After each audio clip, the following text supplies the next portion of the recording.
À guisa de introdução, eu quero falar com vocês, pastor Carlito Paz vai chegar no próximo período, vai ser também muito importante. Mas à guisa de introdução, eu quero deixar aqui com vocês alguns pensamentos que eu tenho extraído não só da experiência pessoal, não só da vivência que o Senhor tem me proporcionado no seio da sua igreja, mas também resultado da minha insatisfação pessoal, comigo mesmo. Eu sou uma pessoa insatisfeita consigo mesmo. Em que sentido? Conheço tão pouco a Deus. Conheço tão pouco a sua palavra. Tenho tão pouca intimidade com Ele. Ele é tão especial e precioso para mim, lhe dedico tão pouco tempo. Tão insatisfeito comigo mesmo. Talvez chegando à idade e tudo, né? Assim, aos 76 anos, já começando a refletir sobre tantas coisas que poderiam ser feitas e que poderiam até serem bem melhor executadas, e que às vezes a tendência nossa é olhar para o passado e colocar a culpa nos outros, não é verdade? Ah, foi meu pastor que não fez, foi meu marido que não deixou, minha esposa que atrapalhou, meus pais que impediram, qualquer coisa. Sempre a gente arranja uma desculpa. Isso nasceu lá no Éden e perpetua-se até os nossos dias. Ah, pai, a mulher que tu me deste, ela foi a responsável por isso. Nunca a gente assume, né? Ou então a mulher dizendo, ah, foi a serpente, foi ela. Nunca a gente diz assim, eu errei. Eu não fiz bem. Eu poderia ter feito melhor. Estava, um tempo atrás, reunido num encontro de pastores e líderes lá em Boston, nos Estados Unidos. Uma reunião de pastores e líderes, mais ou menos talvez uns 8, 10 anos por aí. E era um congresso de pastores lá. E aí, então, eles pediram que eu contasse a história da Comunidade da Graça. Que eu falasse a história, né, do sucesso do ministério. Que as pessoas pensam, sucesso é crescimento estético, aparência, número, que sucesso. Tá bom. Queriam saber qual a história do sucesso do ministério. Eu disse, está muito bem. Então, reunido, uma reunião como essa, parecida com essa aqui, eu comecei assim. Deixa eu dizer para vocês qual a razão do meu sucesso. A razão do meu sucesso é eu reconhecer que eu poderia ter conhecido a Deus muito melhor. Que eu poderia ter dedicado a minha vida em oração e estudo da palavra muito mais. Que eu poderia ter amado a minha esposa ainda melhor. Que eu poderia ter trabalhado melhor com os meus filhos. Que eu poderia ter feito deles melhores discípulos de Jesus. Que eu poderia ter cuidado melhor do rebanho de Deus. Que eu poderia ter dedicado mais tempo para buscá-lo, para amá-lo, para conhecê-lo, para ter maior intimidade com Ele. Eu disse, entre outras coisas, eu disse, aí está a razão da minha vida. O sucesso não é meu. O sucesso foi dele, porque meu foi o reconhecimento das minhas limitações pessoais e não da minha grandeza pessoal. Que a tendência é esta. Deixa eu contar para vocês como eu fui eloquente, como eu fui fantástico, como eu fui um belo expositor da Escritura, como eu era maravilhoso nas preleções que fiz, essa coisa nada toda. Eu comecei analisando as áreas de deficiência de minha vida, onde eu poderia ter sido melhor. Que sucesso, filhos queridos, não é o reconhecimento público produzido pelos aplausos. Sucesso não é a mãozinha no ombro dizendo, legal, foi bem, hein, meu? Sucesso é saber que eu poderia ter sido melhor. Sucesso é saber que eu tive tantas limitações que poderiam ter sido supridas se eu fosse mais atento, fosse mais sedento e desejasse mais de Deus. Então, mostrei para eles que sucesso não é o que eu faço, mas sucesso é o que eu sou. Sucesso não é o que você faz, mas sucesso é aquilo que você é. E eu estava pensando exatamente no tema que eu propus logo que terminamos o encontro o ano passado da nossa C18. Logo perguntaram para mim qual seria o tema que nós abordaríamos este ano. Isso foi o ano passado. Aí eu disse, bom, abordamos os 4 temas fundamentais da nossa base, não só teológica, mas também prática da nossa estrutura como comunidade e a declaração da nossa visão. Uma igreja família, vivendo o amor de Cristo, alcançando o próximo e formando discípulos. Os quatro temas para mim, que abordamos nos 4 últimos encontros que tivemos. E disseram, e agora? Agora eu pensei, agora é equipando os santos para a obra do ministério. Efésios 4:12. Equipando os santos para a obra do ministério. Aí eu disse, lá atrás, no ano passado, eu disse, este será o tema, equipar os santos. Como é que os santos podem ser equipados para a obra do ministério? Como é que nós podemos preparar, formar, aperfeiçoar os santos? Como é que nós podemos trabalhar, né, nas necessidades e carências dos santos para que eles sejam transformados em virtuosos e ilustres discípulos de Jesus? Então, logo em seguida, o Espírito me levou a ler e estudar mais uma vez o livro de Efésios. E eu descobri lá no livro de Efésios a beleza da descrição que o apóstolo São Paulo faz, principalmente nos 3 primeiros capítulos, 1, 2 e 3, ele fala exatamente sobre a doutrina, sobre o didaquê, né? A doutrina, a exposição clara das doutrinas fundamentais para a vida cristã.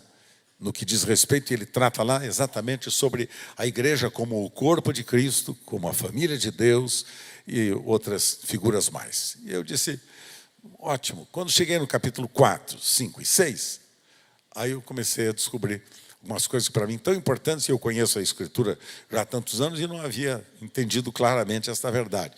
No verso antecedente, o verso 11 do capítulo 4 de Efésios, o apóstolo São Paulo estava dizendo, a uns Deus pôs na igreja apóstolos, profetas, pastores, mestres e evangelistas, para a edificação do corpo de Cristo.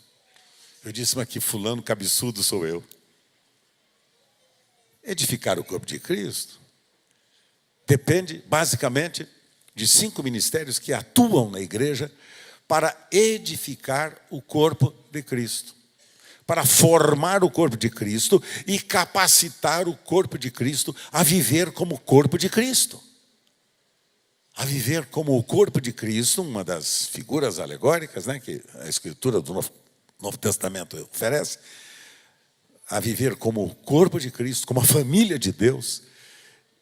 E o que me chamou basicamente a atenção foi exatamente a verdade desafiadora para o meu coração, foi a respeito do propósito eterno de Deus, que o apóstolo São Paulo descreve no livro de Efésios, também ele fala isso no Novo Testamento, nas cartas que ele escreveu, mas basicamente no livro de Efésios, quando ele trata sobre a edificação da casa de Deus. Como edificar a casa de Deus? Por quê? Porque Deus tem um plano, um propósito em ver edificada, construída a sua casa. Porque o plano que Deus tem é para ver a sua casa, onde Ele habita, tornando-se uma realidade.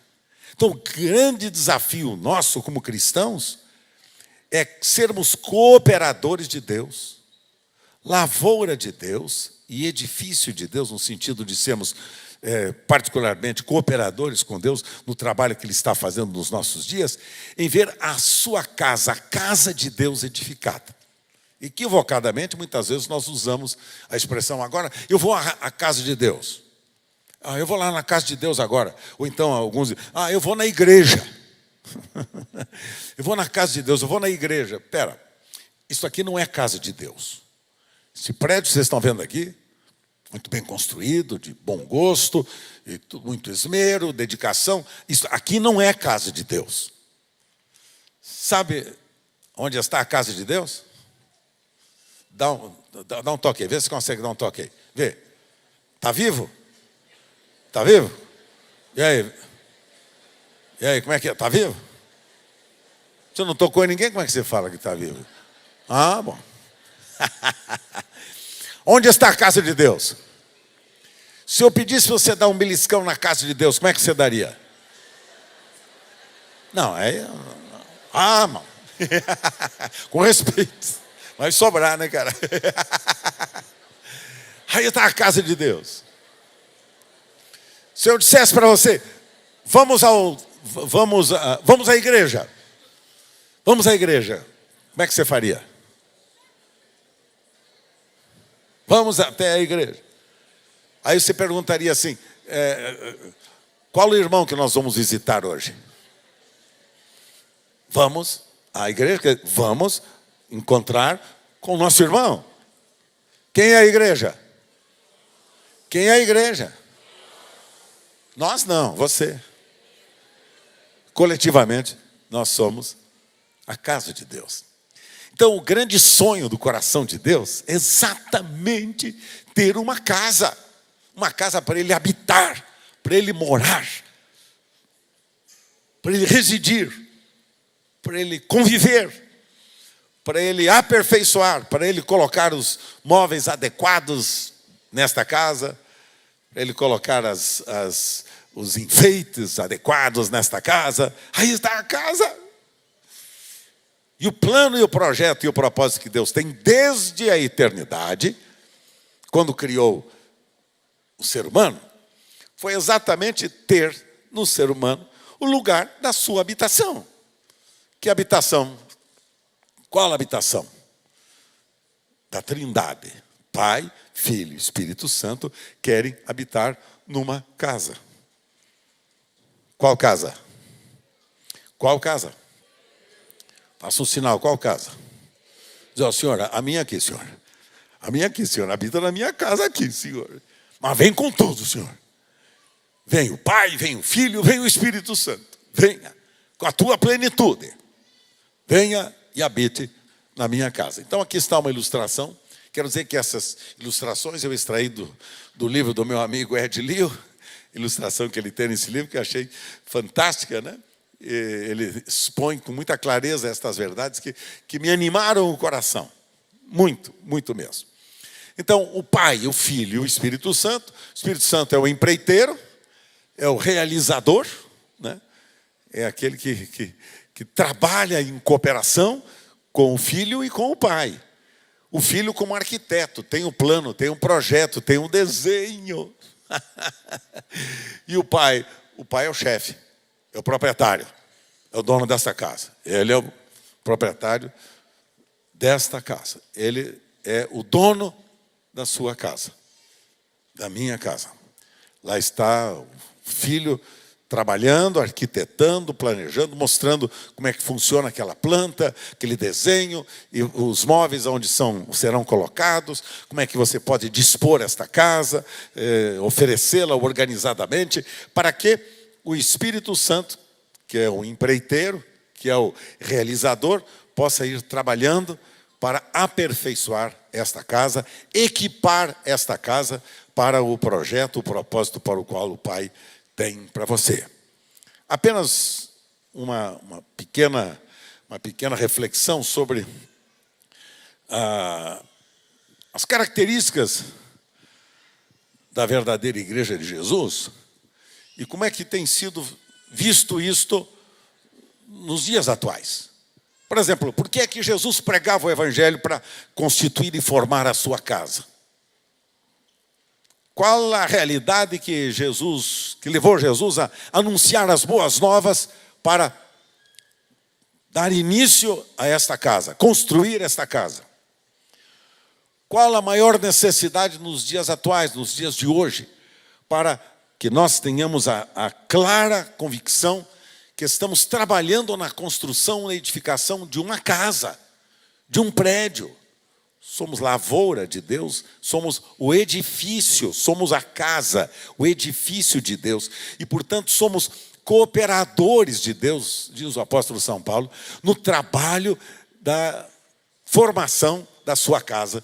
Estamos preparando vidas, pessoas, para que elas sejam a habitação do Pai, do Filho e do Espírito Santo, constituindo-se assim a sua verdadeira casa, a sua verdadeira família. Em relação à geração que nós estamos com ela convivendo nos nossos dias, nós temos uma geração individualista, tem interesse somente em cuidar de si próprio. Muitas das nossas grandes organizações chamadas evangélicas, religiosas, sei o que é, estão preocupadas apenas em cuidar esteticamente das pessoas. Levá-las a ganhar mais dinheiro, levá-las a serem mais prósperas, levarem a comprar um carro novo, uma casa nova, a ter sucesso na vida empresarial, a ter prosperidade na vida financeira. Então, coisas assim, que hoje os movimentos que temos por aí, e que mais crescem, inclusive, no mercado gospel evangélico, mais crescem, são exatamente esses que estão preocupados apenas em resolver o problema atual relacionado com a necessidade que o ser humano apresenta, e são muitas as necessidades. Isto é resultado de que os valores humanistas da nossa sociedade estão cada vez dominando mais, muitas vezes até a própria igreja, influenciando a própria igreja. Humanista porque visa resolver o problema do indivíduo somente, do indivíduo. O problema social, às vezes moral, familiar, mas trabalhando só no periférico, quando as pessoas muitas vezes continuam não sendo casa de Deus. São educadas, religiosamente bem formadas, muitas vezes, mas não tornaram-se casa, habitação, lugar onde Deus habita. Daí aqueles constantes fracassos que nós ouvimos por aí. Fulano que caiu, fulano que deixou, fulano que abandonou, fulano que roubou, fulano que adulterou, fulano que... E por aí afora. Por aí afora. Vocês sabem disso tanto quanto eu. Portanto, o individualismo, que é uma época da nossa geração, que é uma época em que a internet tem tomado conta de todas as nossas iniciativas pessoais. As pessoas hoje em dia não conseguem mais falar sem terem nas mãos um bom smartphone. Não conseguem falar. Dificuldade. Nós iniciamos um processo nosso de regresso à base da nossa visão da comunidade da graça, que é comunhão, relacionamento, junto com o pastor Ronaldo e a sua equipe pastoral lá na sede, que a nossa sede está tão apertada, tão pequenininha, que a gente tem que ficar pegando os prédios vizinhos para poder ter algumas reuniões paralelas. Mas lá o Ronaldo e a equipe pastoral teve uma boa iniciativa quando eles fizeram do nosso pátio ali, abriram o pátio ali, quase fizeram uma cobertura no pátio, colocaram poltronas, fizeram como se fosse uma sala de visitas, e convocaram toda a liderança dos pastores e líderes da comunidade, homens, mulheres, todos eles envolvidos, jovens, adultos, e treinaram, prepararam, formaram um grupo de líderes para que eles trabalhassem com o povo, com as pessoas que têm carências e necessidades, que precisam e que precisam naturalmente ter cuidado, atenção. As pessoas que chegam na nossa comunidade, que chegam até nós, são pessoas que precisam ser recebidas e bem recebidas, amadas. Precisam saber que elas são importantes para nós, porque nós queremos vê-las transformadas na casa de Deus. Então, esse trabalho de trazê-las para perto de nós, para envolvermos a elas, para amarmos, para servi-las. E foi aí que nós descobrimos a beleza da presença dos dons espirituais ministrando ao povo. E eu fiquei impressionado de ver, né, os nossos pastores. Ele criou um ânimo novo, porque eles mudaram a reunião. Começava das 9 até as 11h30 da manhã, de domingo. E da tarde era das 7 às 9h30, né, a outra reunião. Então, eles fizeram o contrário. Abriram os portões da igreja às 8 horas da manhã, e das 8 às 10 eles fazem recepção pastoral. Trazem as pessoas para oferecer um café, para dar um abraço, para falar com elas, para orar por elas. As salinhas de apoio são onde estão os ministérios. Por exemplo, a pessoa quer receber uma oração por libertação e por cura. Vai lá, tem um grupo de líderes que está lá reunido, ministrando cura e libertação. Porque os dons espirituais precisam agir no seio da igreja, porque a igreja não é a igreja do ungidão. Quem é o cara que tem aqui o grande dom de chefia? É o Carlos Alberto. Então, só ele colocar a mão vai abençoar todo mundo. Vai nada. É nada. Mas é o ungidão do Nadinho que vai resolver os problemas de toda a nossa comunidade. É o ungidão do Osmar que vai dar a solução para todos os problemas da nossa comunidade. Também não. Quem é que vai cooperar? Nós, como membros da família, com a perspectiva de que precisamos trabalhar com as pessoas para que elas sejam transformadas em casa, a habitação de Deus. Então, pessoas que chegam feridas, machucadas, lá estão as mulheres recebendo, as mulheres orando por elas nas várias salas de apoio. E o pátio, eles fizeram uma coisa bonita, colocaram ali, fizeram como se fosse uma sala mesmo de visita, de recepção. E, olha, eu fiquei impressionado, feliz, satisfeito, cumprimentei o Ronaldo, o Catalani, meu amigo, e todo o time da equipe pastoral que eles representam, e cumprimentei e disse, ótimo, porque vou dizer uma coisa para vocês, eles tiveram uma ideia melhor que a minha. Vocês podem entender isso?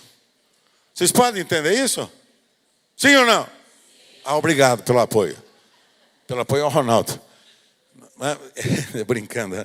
Mas é verdade, olha que coisa fantástica. Então elas chegam lá às 8 horas, né, Ronaldo? Chegam lá às 8 da manhã e ficam lá, aí são recebidas, a turma já viu que chegou, entendeu, Poveda? Viu que chegou, vão lá abraçar, dar um abraço, daquele jeitão nosso, dá um abraço e taca-lhe um beijo na cara do fulano. Dá-lhe um beijo, um ósculo santo, e chame. Qual é seu nome? Quem é você? Vem aqui. Você está vindo aqui. Puxa, há alguma coisa que posso lhe servir? Em que posso cuidar de você? Qual é? Enfim, inicia uma conversa e logo vai ver que há problemas conjugais, familiares, com os filhos, com o marido, com a esposa. E vocês sabem, né? Todos nós conhecemos essa realidade. E aí o resultado, das 8 às 10, eles fazem esse trabalho de recepção pastoral, eu diria. Eles até deram um nome para esse local, Espaço Ágape. Espaço Ágape. O que é Espaço Ágape? Ágape quer dizer o amor de Deus derramado no nosso coração. É espaço onde a expressão de amor se manifesta em favor de todos aqueles que vão chegando, que demonstra que estamos interessados neles, não no dízimo deles, não no dinheiro deles, não no carro deles, não na casa deles, não no que eles podem ou não podem oferecer. Isso não nos interessa. Nós somos apaixonados por pessoas. Nós amamos pessoas. Nós damos a vida pelas pessoas, independente se as pessoas são de classe A, B, C, D, E, F, Z, H, seja que for. Nós amamos pessoas. Nosso interesse é por pessoas. A gente não faz chantagem. Venha, traga o seu dinheiro e você vai ter os seus problemas resolvidos. Nós não fazemos isso.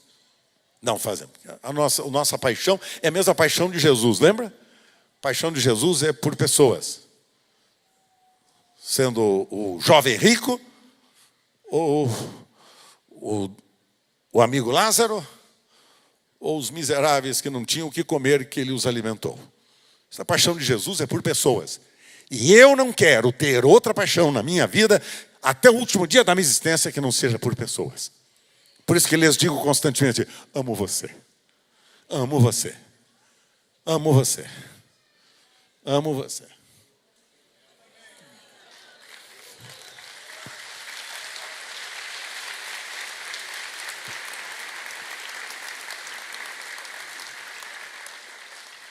E quando eu falei eu amo você, não é aquele amor que é resultado daquela, sabe, daquela como é, arrepio nas costas. Não, não é o arrepio nas costas. Amo você no sentido de que estou eu aqui com a bacia, entendeu, Ivanir? A bacia e a toalha no braço e joelho para inclinar-me e servi-lo. Lavar-lhes os pés. Lavar-lhes os pés. Esse é o ministério de Jesus. Aí Jesus disse, se eu, sendo Senhor e Cristo, lavei os pés de vocês, dando-lhes o exemplo, vocês façam também isto uns aos. Qual é o seu ministério principal? Qual é o seu ministério principal? Lavador de pé.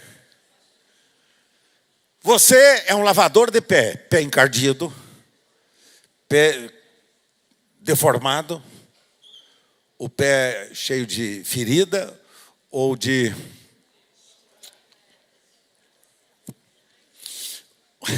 chulé. Pés machucados, pés tortos, pés sujos, que representa a necessidade do mundo onde nós estamos contextualizados, que nós vivemos. Pés feridos. E os pés indicam em primeiro lugar, indicam a nossa possibilidade de locomoção, de andar. Segundo, os nossos pés falam da nossa importância de mantermos-nos eretos e podermos, naturalmente, tomar as direções que nos são oferecidas. Então, os pés são fundamentais. Você imaginou você sem pé? Você consegue ficar em pé? Hã? Não, a não ser que você arranje uma boa muleta ou uma boa cadeira de rodas, seja o que for, mas para ficar em pé você precisa ter seus pés. Hoje em dia nós temos até os pés mecânicos, né? A perna mecânica e tudo mais.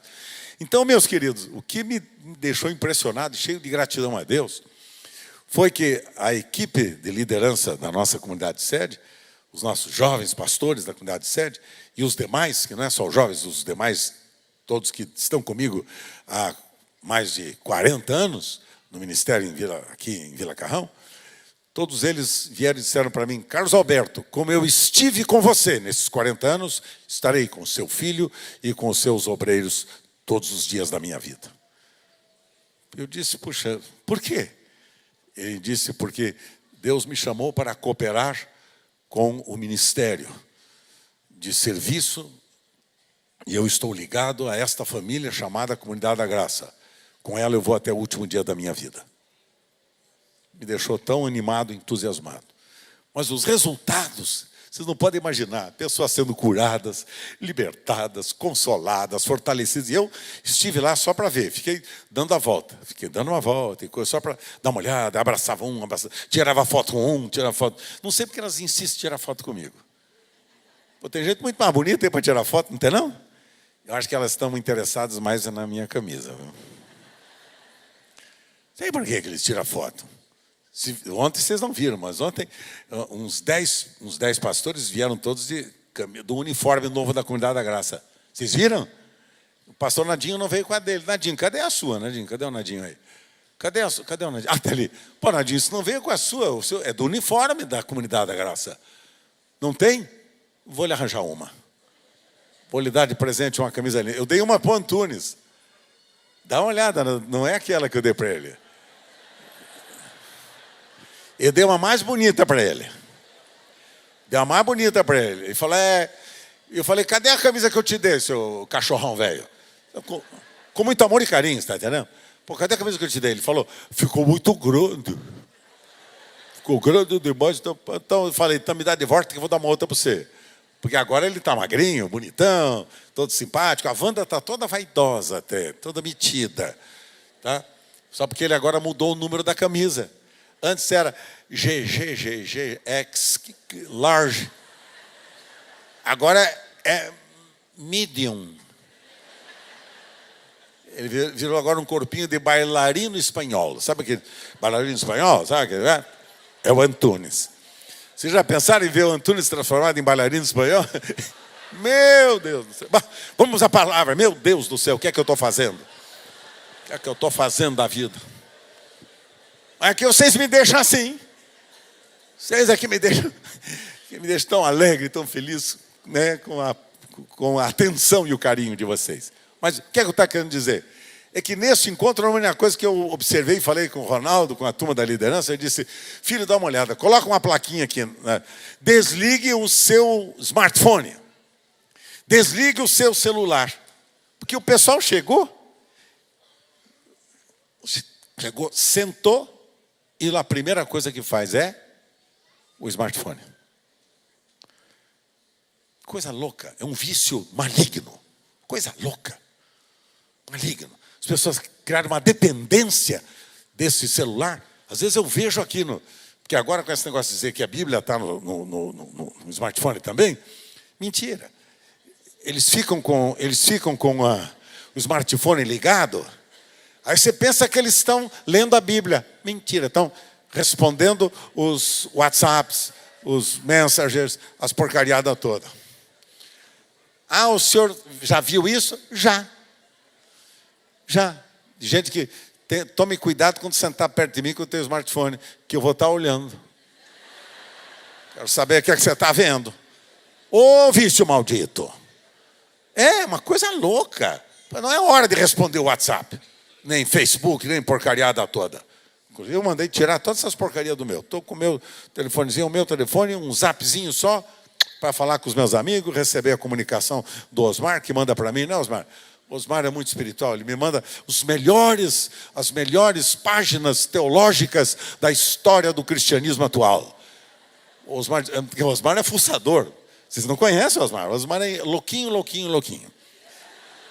E fica fuçando Não, louquinho pelo Senhor, para com isso, Osmar. Louquinho por Jesus, louquinho pela palavra, louquinho pela igreja de Jesus. Você pensou outra coisa, Osmar? Não, já sabia.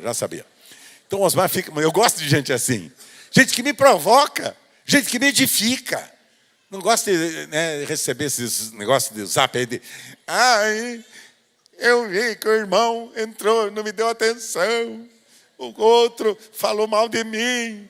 E agora, o que vai fazer da vida? Vai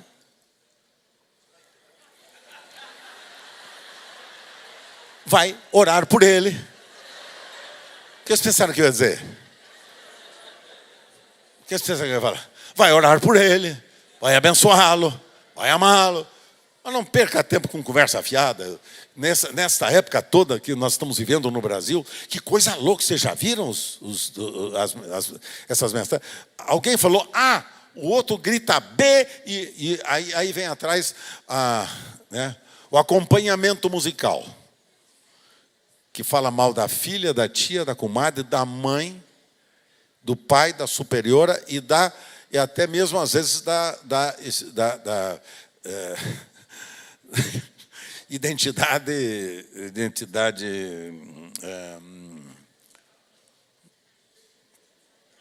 sexual das pessoas. Fala, mas seu filho deste tio, daquela progenitora, coisa ridícula.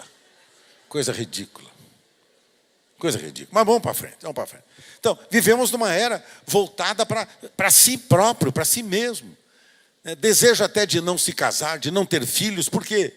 Por causa desta visão individualista da nossa sociedade.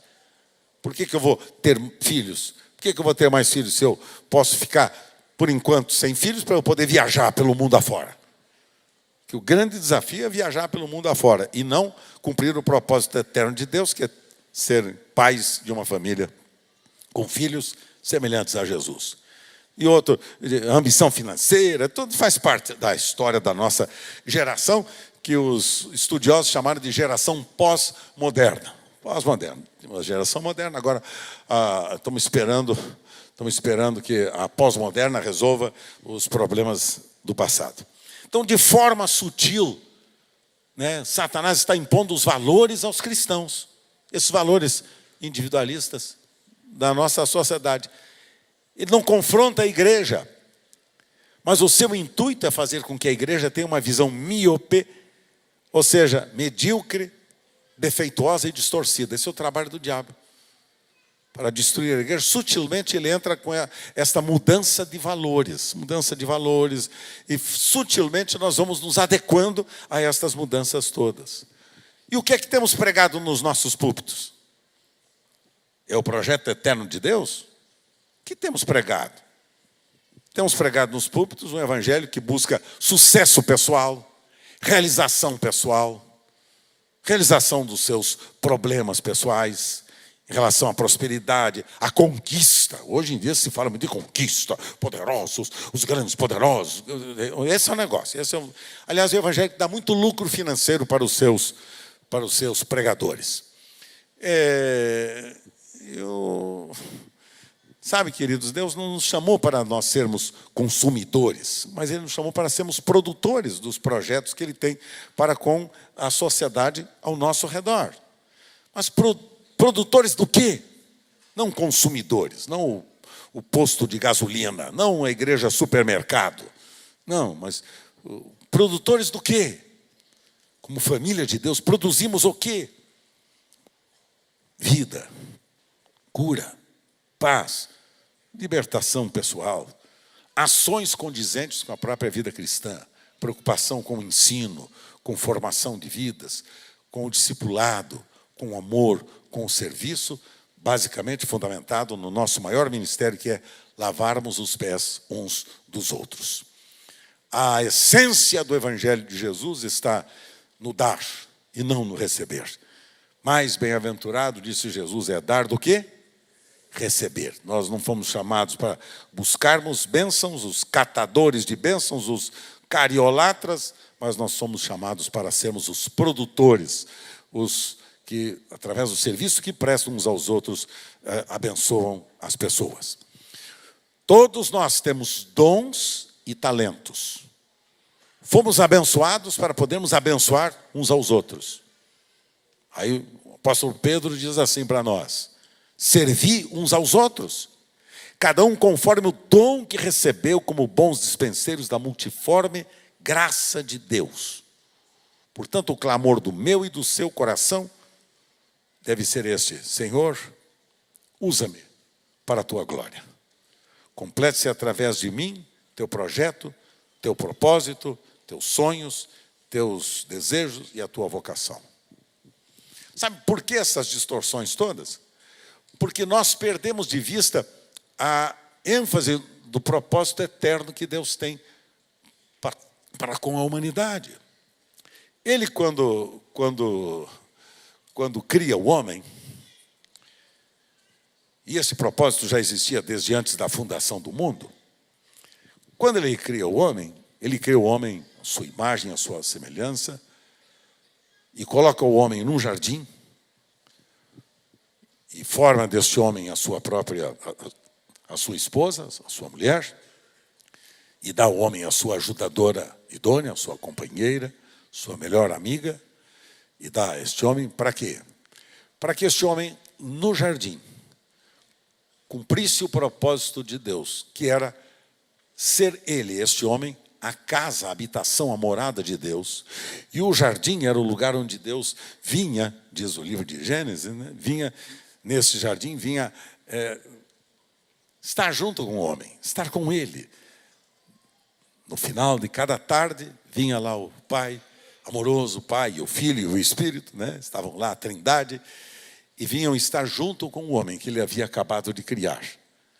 E dar para ele a sua melhor companheira, a sua melhor amiga, a sua melhor cooperadora, a mulher. Eu estava ouvindo a exposição sobre esta questão da criação da mulher, e fiquei muito encantado. Isso não perdi daqui do meu coração.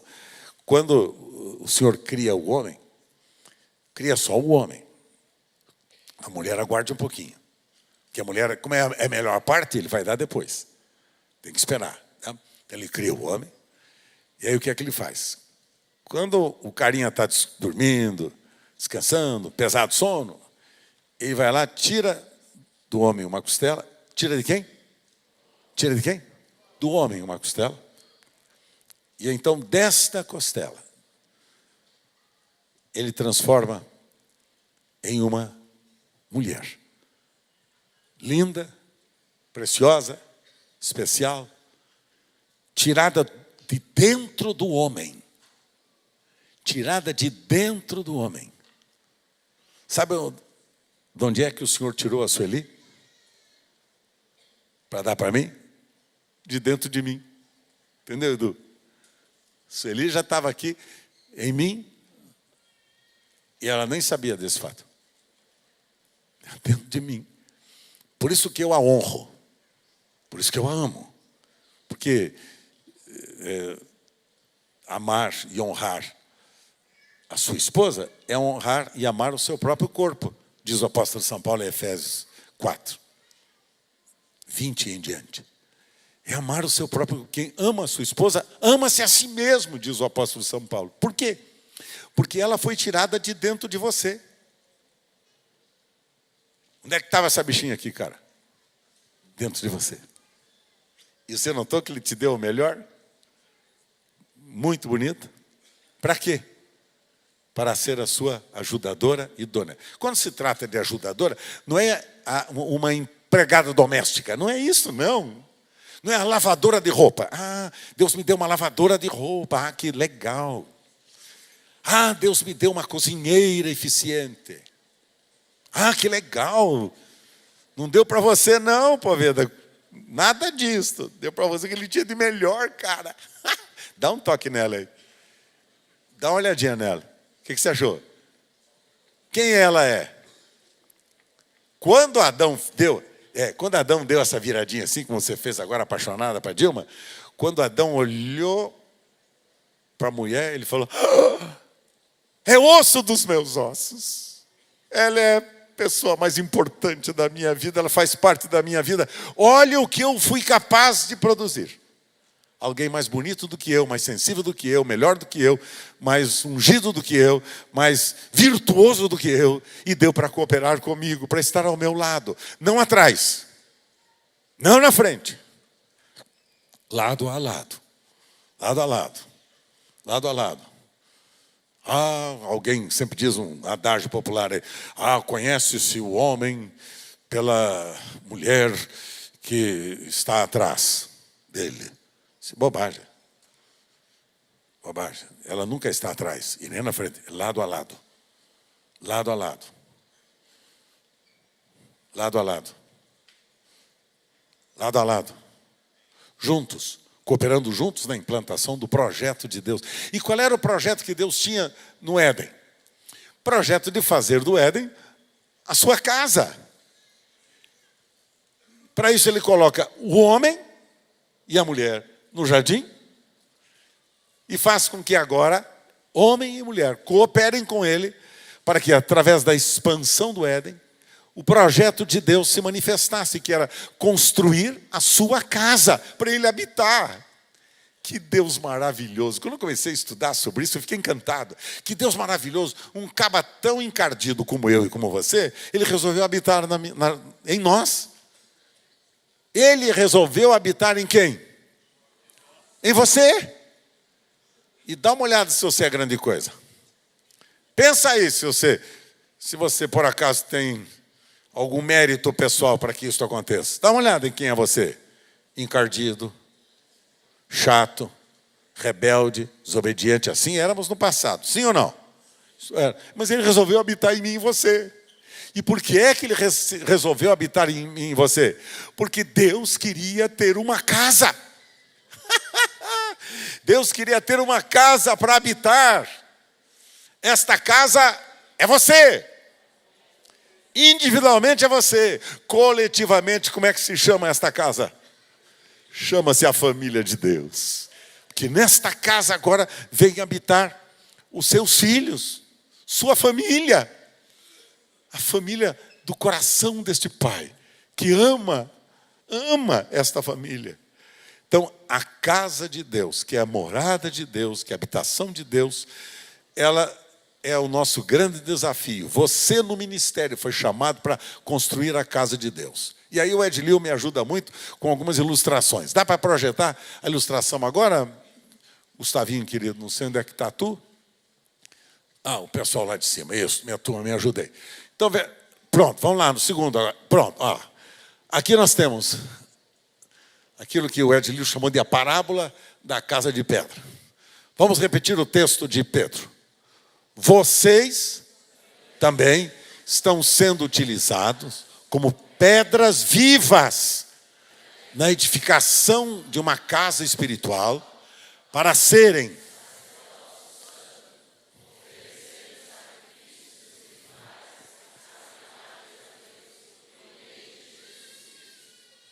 Quem é você? Quem é você? Quem é você? Então, você é uma pedra viva. Quando você teve uma experiência de regeneração, foi transformado em uma nova criatura, nasceu de novo, você foi transformado numa pedra. Pedra não é um brilhante vivo, extraordinário, um diamante fantástico. Não, a pedra. Pedrinha. Mementum homini, est pulveris in pulveris reverteris. Aquelas elucubrações do idioma latino. Lembra-te, homem, que tu és pó e ao pó tu has de tornar. Então, nós fomos estas pedras que ele pegou, e destas pedras mortas que nós éramos, ele transformou-nos em pedras vivas. Com que propósito, pessoal? Está ali, ó.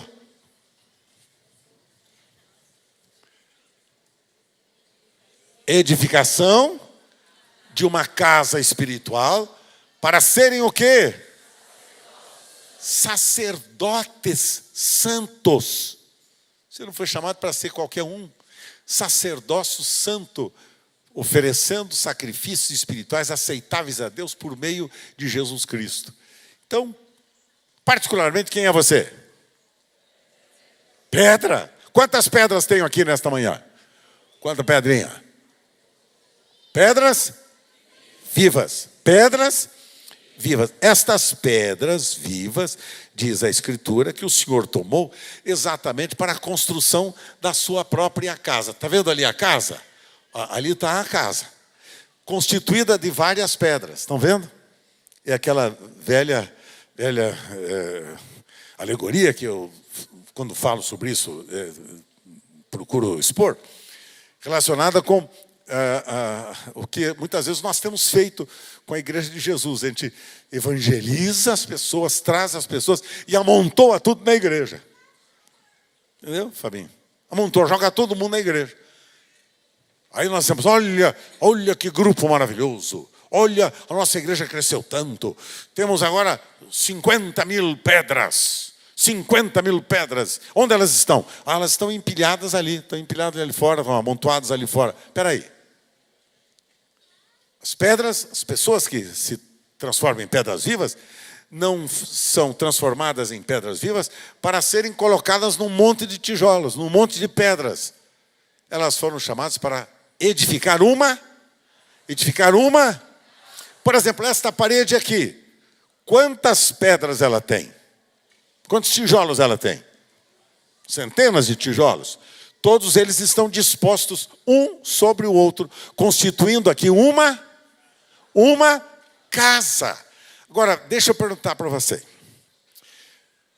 Quando as pedras estão amontoadas, lá fora ou aqui dentro, estão amontoadas, sem estarem sobrepostas, o que é que o diabo pode fazer? O que é que o diabo faz? Pode roubar. E você dá conta quando ele rouba? Tem lá um monte de pedras. Ele vai tirar uma hoje, outra amanhã, outra depois, outra dia seguinte. E aí? Daqui a pouco você vê que o montinho começou a diminuir. Que a comunidade começou a perder o número de pedras que tinha. O diabo roubou hoje uma, amanhã outra, e vai roubando uma a uma, e você não se dá por conta de que ele roubou. Agora, pergunto, se eu quiser tirar hoje uma pedra daqui desta parede, o que é que eu tenho que fazer? O que é que eu tenho que fazer? Tem que pegar uma como é que chama? Uma marreta, ou sei o que for, e meter na parede. Aí quando eu dou a primeira martelada, o pastor Nadinho chega e fala: ô, para com isso, meu. Você vai tirar essa pedra aí por quê? Não, eu estava precisando dessa pedra para mim, coisa tal. Não, senhor, deixa essa pedra aí. Essa pedra está sobreposta e está amarrada pelos laços do amor, pelo cimento inquebrantável do amor. Não, senhor, esta pedra aqui, esta parede, o senhor não vai mexer. Constituída uma casa. Nós somos os construtores de uma casa, não amontoadores de tijolos. Não amontoadores das pedras. Cada pedrinha que chega a esse lugar e é transformada numa pedra viva pelo poderoso Espírito Santo através da experiência real da regeneração, do novo nascimento e experimenta uma nova vida, ela fica agora na expectativa de saber qual o lugar que ela vai estar. Qual lugar que você ocupa na parede? Qual o lugar que vocês ocupam na parede da casa de Deus? Estão entendendo? Qual o lugar que você ocupa? Você está ligado a qual pedra? Você tem a pedra da esquerda, da direita, de cima e de baixo. Você está ligado? O diabo não rouba você. Pelos relacionamentos. Relacionamentos de amor. Para que existe uma congregação como esta? Para trabalhar, para conquistar as pedras lá fora que estão mortas e vê-las transformadas em pedras vivas pelo milagre do novo nascimento. Que agora, se alguém está em Cristo, é nova criatura, é uma nova vida. Agora tem a vida de Deus. Então, são pedras que são trazidas, vivificadas e devem ser colocadas na parede. Na parede. Vamos para o slide 3 aí, carinha. Vamos lá. E aí é o seguinte, aí entra o trabalho de pastores, de líderes, de ministérios, todos dos nossos ministérios aqui na casa de Deus. Para a edificação da casa de Deus, vamos começar primeiro pelo evangelismo. O que é que o evangelista faz? O evangelista vai buscar pedra. O evangelista vai catar pedra por aí. E ela vai trazendo as pedras. E cada pedra feia, cada pedra horrível. Olha, vou te contar uma história. Então vai trazer as pedras. Aí, vem lá o evangelista, ajudado pelo outro. Os dois sempre estão juntos, né? Como Jesus mandou, 2 a 2. Aí ele vai. Aí o que é que ele vai fazer? O que é que ele vai fazer? Deixa eu pegar uma anotação minha aqui que eu fiz questão de preparar para vocês. Vocês gostam de anotação? Eu não gosto. Ainda mais quando eu perco a anotação. Não gosto. Mas eu achei interessante. Eu anotei aqui. Onde é que eu pus? Osmar, você pegou de mim, Osmar? Não pegou. Então o evangelista vai buscar as pedras. Vai buscar as pedrinhas. Para quê? Vai buscar as pedras para edificação da casa de Deus. Então, é o trabalho do evangelismo. O evangelista vai buscar a pedra, traz a pedra. Agora em seguida vem, Ó, cadê o ensino? Está lá, ensino. Lá vem o mestre, o ensino. Qual é a função do mestre? Cortar pedra. O mestre é cortador de pedra. Vai trabalhando com cinzel para quebrar as pedras, a fim de encaixá-las com outras pedras na construção do edifício da casa de Deus. Então, o cortador das pedras, o mestre, o ministério de ensino, prepara as pedras para elas serem assentadas para a formação, para a edificação da casa de Deus. Veja a cooperação de cada um. O evangelista, agora vem o mestre, e agora vem a função de quem? A função do pastor. Qual é a função do pastor? Está vendo lá em cima? Sempre de 2 em 2. Que não é o pastor chefão, o ungidão, todo poderoso. Não, peraí. Estamos juntos, formamos uma equipe, trabalhamos lado a lado, uns com os outros. Então, o pastor, ele começa agora a assentar as pedras. Está vendo lá? É o assentador de pedras para a edificação da casa de Deus. Ele coloca as pedras no seu devido lugar, segundo a planta do sumo construtor.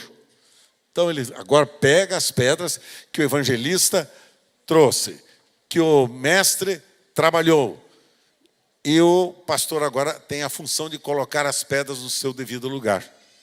Ele começa a encaixar as pedras na construção da parede da casa de Deus. E agora, depois do construtor, do pastor, agora vem aqui o profeta. Quem é o profeta? O profeta fica dando profetada. Fica indicando o casamento, quando será e com quem.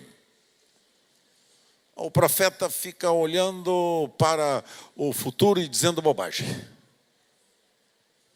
Porque muitos fazem assim. Mas o profeta agora, ele é responsável, como diz o Ed Leu, pelo controle de qualidade. Ele supervisiona as pedras para saber se elas estão nos lugares certos. Então o ministério profético vem lá e trabalha com as pedrinhas vivas, cada uma delas, ajudando a colocar no lugar certo, corrigindo se estiver no lugar errado, e trabalhando no aperfeiçoamento desse processo de construção da casa de Deus. E então, por último, vem o apóstolo. Quem é o apóstolo? O apóstolo é o Todo-Poderoso. Apóstolo não é título. Como não é título profeta, nem mestre, nem pastor, não é título. São funções. São funções no reino de Deus. Então agora vem o apóstolo. O que é que o apóstolo agora, o apóstolo faz? O apostólico e o profético, que estão juntos. O que é que o apóstolo e o profeta fazem? O que é que o apóstolo agora realiza? O apóstolo é responsável pela administração geral. Ele tem a visão geral da construção da casa. A visão geral. Ele tem que ter uma planta. Para construir esse prédio aqui, o pastor Aguinaldo precisou ter um grupo de operários que estavam debaixo da orientação, né, do arquiteto e dos engenheiros que trabalhavam. Então, arquiteto, engenheiro, o profético e o apostólico estão juntos. Estão trabalhando exatamente nisto, no aperfeiçoamento desta casa, conferindo para ver se a construção desta casa, em verdade, está em ordem. É o controle de qualidade. Agora, notou que em cada um desses ministérios, a pessoa não está só? Sempre de 2 em 2? Sempre 2 em 2? Uma das coisas que eu admiro do Ministério da Igreja Bethel lá nos Estados Unidos é exatamente isso. Eles trabalham nesta área há 53 anos. Trabalho lindo que eles desenvolvem lá. Pastor Aguinaldo e uma equipe grande nossa esteve lá verificando, foram lá com meus olheiros, foram lá para ver e trazer o que eu gostaria de saber. Mas estão trabalhando juntos, estão conferindo juntos. Não tem aqui o Todo-Poderoso, o dono da verdade. Que o grande problema na igreja de Deus é esse: a pessoa se achar o dono da verdade e não resolver dar satisfação para ninguém. Então, eles cooperam juntos. Para quê? cooperam para a construção da casa de Deus. Individualmente, somos as pedras vivas, mas coletivamente nós nos tornamos e nos transformamos em casa de Deus. Hoje à tarde, nas ministrações que nós teremos aqui hoje à tarde, do pastor Rosmar, pastor Ronaldo, do pastor César, do pastor Fernando Diniz e o pastor Marcos, né, pastor Marcão, lá de São Bernardo. Esses 5 ministérios, hoje à tarde, vão ser melhor expostos e trabalhados aqui com vocês, porque, tanto quanto eu, acho que está na hora da gente começar a estudar sobre esta questão, porque nós conhecemos tão pouco, já, acabou. Cara, desculpa, eu estou acabando, fica tranquilo. Me dá pelo menos mais 30 minutos? Não, estou encerrando, assustei o meu amigo Gustavo. Então, pessoal, estamos trabalhando juntos. E é importante que esses 5 pastores hoje, e você não perca essa exposição hoje, porque essa exposição vem completar aquilo que eu estou dizendo para vocês. Com essas 3 horas, né, Osmar? As 3 horas. Aquilo que eu estou dizendo para vocês. E esses ministérios, veja lá, cada crente são os construtores e também são pedras vivas. Estão participando dessa construção. E o Espírito Santo é o empreiteiro, fornece ferramentas, dons espirituais e são os instrutores para os construtores. O outro breguete, vamos lá? Então, olha só. Agora aqui está a casa de Deus construída, estão vendo? Onde que está a célula? Está vendo a célula? As células são pequenos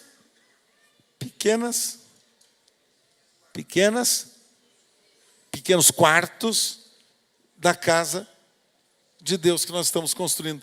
Então, tanto quanto nós temos a responsabilidade de colocar cada um de vocês na parede, nós temos a responsabilidade na célula de trabalhar com cada um daqueles que o Senhor tem nos dado, vê-los transformados em pedras vivas e agora capacitá-los para a obra do ministério. Então, encerrando, põe lá os 2 textos, 4:11 e 4:12 de Efésios, e vamos ficar em pé. 4:11, Gu, e 4:12 de Efésios, para que todos nós leiamos juntos. Vamos ficar em pé? Faça o favor.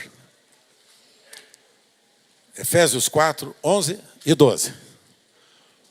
Olha lá, pessoal, vejam bem. Leiam comigo.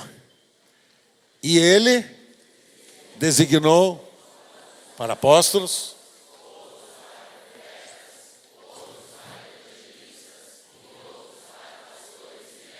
verso 12, com o fim. Para quê? Amém? Amém?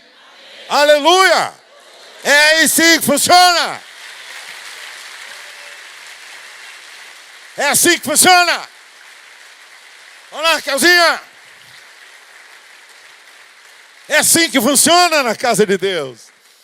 Vocês são construtores dessa casa junto comigo. Nós estamos juntos na construção.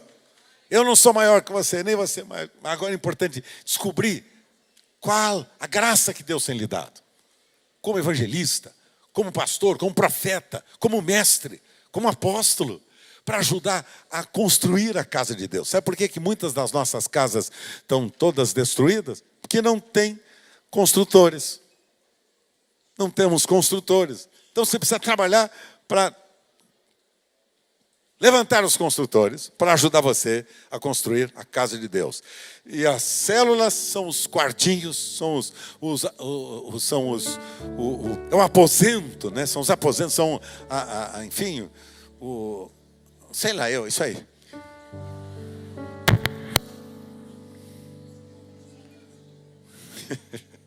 Os cômodos da casa, obrigado. Raquelzinha, vamos cantar, Raquel?